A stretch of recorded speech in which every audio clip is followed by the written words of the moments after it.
Star wash মেশিনের air সিলিন্ডারটি নষ্ট হয়ে গেছে, তাই আমরা এয়ার সিলিন্ডারটি খুলতেছি।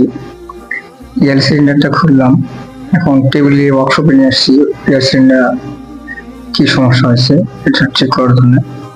এয়ার সিলিন্ডার খোলা হচ্ছে। এয়ার সিলিন্ডারটি খোলার পর ভিতরে দেখলাম যে সিলিন্ডারের ভিতরে কোনো সমস্যা হয়েছে কিনা বা হাউজিং কোনো সমস্যা হয়েছে কিনা। হাউজিং এ কোনো সমস্যা নেই, দেখলাম অরিং নষ্ট হয়ে গেছে, হাইড্রোলিক যেটা অরিংটা বা রাবার সিল আছে এটা নষ্ট হয়ে গেছে। সো হাইড্রোলিক অরিং সিলটা পরে হাইড্রোলিক অরিং সিলটা লাগানো হয়েছে। এখন ফাইনালি লাগানোর পর পিস্টন রিং ঢোকানো হয়েছে, পিস্টন রিং ঠিক আছে।